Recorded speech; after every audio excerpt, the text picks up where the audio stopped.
경복궁 하나만 알면요, 동양의 어떤 사상들, 뭐 정신 철학이라든가 이런 부분들을 많이 알 수가 있죠. 이 우주론에서부터 시작해가지고요, 우리가 흔히 이야기하는 음양, 오행, 삼신, 사상, 환극 이야기 등등 아주 많은 것들을 알 수 있습니다. 그중에서 주역에 대한 내용도 빼놓을 수가 없는데요. 자, 지난 시간까지 사정전에 대한 이야기까지 했습니다. 가장 중심에 있는 북극성에 해당하는 근정적 얘기를 했고요. 왕이 하루 동안 가장 오랜 시간을 보내는 사정전. 사정전이 이제 어떤 정치적인 옳고 그름의 결정을 하기 전에 깊이 생각하라라는 그런 의미라고 말씀을 드렸습니다. 그리고 오늘부터는 강령전, 교태전, 그다음에 경복궁 후원, 그리고 기타 경복궁에 있는 정각들에 관련된 이야기를 할 텐데, 가장 마지막에는 온갖 사상이 집대성되어 있는 경회료에 대한 이야기를 할까 합니다.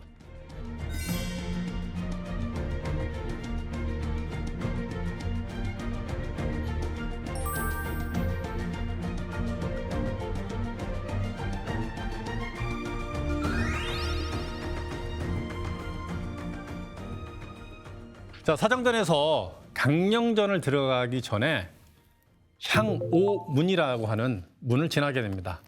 5개로 향한다라는 그런 의미가 되겠는데요. 아닌 게 아니라 향오문을 통과해서 왕의 처소인 강령전에 들어가 보면 건물이 5채 있습니다. 이것은요, 오행 또는 오황극 뭐 이런 것을 상징하기도 하는데, 근데 강령이란 뭘까?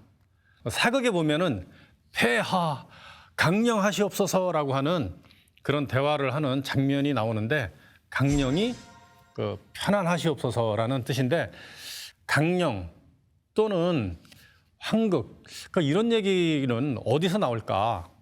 굉장히 중요한 대목이거든요. 홍범구주라고 하는 것에 나옵니다. 자, 홍범구주는 우리가 하도 낙서할 때 낙서 8궤를 약간 변형을 해서 왕이 천하를 다스리는 어떤 법도로서 만들어진 기초 서적이다라고 말씀드릴 수가 있습니다. 홍범구주에 관련해서는 중국의 9년 홍수와 깊은 연관이 있습니다. 자, 지금으로부터 4,300년 전까지 거슬러 올라가는데요. 당군조선 초기 당군 시절에 조선에서도 큰 홍수가 있었죠. 그때 신하들에게 이야기해서 홍수를 다스리라 라고 하고, 강화도 마리산의 꼭대기에 참성단을 짓게 합니다. 이게 뭐냐면 천신에게 제를 올려서 홍수를 일으키지 말아달라고 하는 그런 의미에서 만든 것인데, 그런데 17년 뒤에 중국에 그 유명한 9년 홍수가 일어납니다. 그 당시가 어떤 당시하고 똑같냐면요, 우리가 성경에서 얘기하는, 기독교 성경에서 이야기하는 대홍수 시기하고 완전히 똑같은 시기예요. 그런데 그 당시에 중국은 제후국이었거든요. 그래서 초대 당군의 아들 부르테자를 제후국인 중국에 보냅니다. 그 당시 중국의 우나라 요순할 때 순왕이 있었습니다. 우나라 순왕이 있었는데, 순왕이 임명한 그 사공, 이 사공하면은 지금으로부터 건설교통부 장관 좀 되시는 분인데, 그분이 이름이 우였어요. 우나라의 순임금이 우에게 홍수를 다스리라 했는데 여기 안 되죠. 9년 동안 해도. 그래서 이 부르테제가 가서 오행치수법이 들어있는 홍범구주를 전해줍니다. 그래서 우는 13년 동안 홍수를 다스리고 나서 드디어 이제 홍수를 제압을 합니다. 그러니까 9년 홍수에다가 13년 하면 한 22년 동안 중국은 홍수가 있었던 시기였죠. 그때 중국이 다 잠겨가지고 많은 사람이 죽고 중국이 아주 초토화됐던 그런 시기가 있었습니다. 그런데 이제 우가 이 홍수를 다스리고 나서 이 사람이 하나라의 왕이 됩니다. 초대왕. 그러니까 이제 홍범구주는 어떤 내용이냐면, 홍수를 제압을 하는, 이제 홍수를 이렇게 치수를 하는 오행치수법도 있지만은 고조선의 정치 제도라든가 문화 이런 것들이 들어가 있는 국가 경영 지침서였던 것이죠. 그거를 가지고 중국의 한나라에서부터 우리가 하상주하면서 쭉 이렇게 내려가는 역사가 이어집니다. 자, 황극이라는 것은요, 홍범구주의 다섯 번째, 가장 중간에 있는 것입니다. 왕의 법도를 세우는 것을 황극이라고 하는데 황극은 쉽게 얘기하면 천자를 상징하는 것입니다. 신의 아들 또는 신의 그러니까 하느님의 대행자로서 지상 세계의 정치를 하는 사람, 이것을 이제 황극이라고 하는데 바로 왕인 것이죠. 그래서 사람들의 길흉화복이라든가 뭐 생명까지 좌지우지할 수 있는 그런 위치에 있다 보니까 황극지중 이렇게 이야기를 했고요. 그러면 강령은 어디 나오냐? 홍범구주의 맨 9번째 오복의 가운데 있는 것이 강령입니다. 편안하라.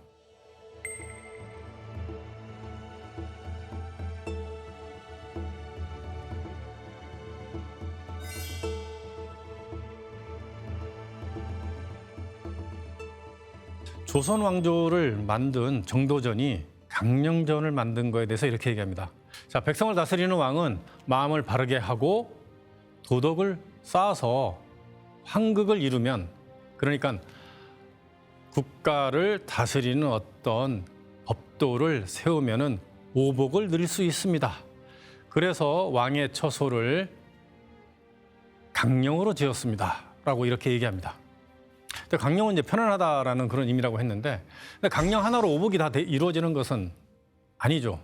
그래서 오복이 되려면은 수, 무, 강령, 유호독, 고종명이라고 하는 좀 단어가 좀 어렵습니다만 이 다섯 가지를 다 이루어야 되거든요. 수라는 건 목숨이죠.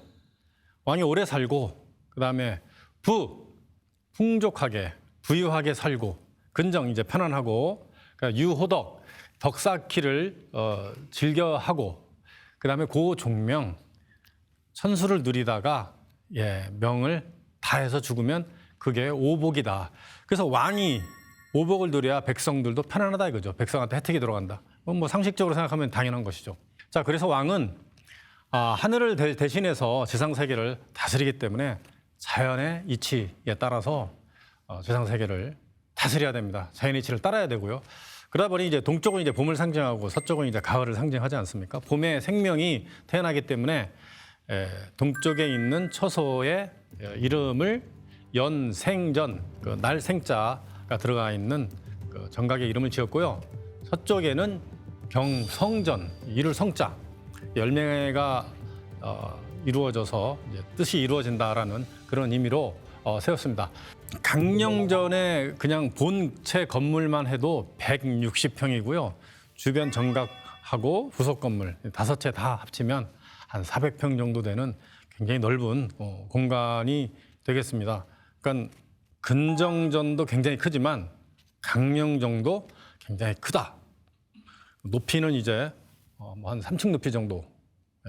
실제로는 이제 한 5m가 좀 넘었다라고 이렇게 얘기를 하고요.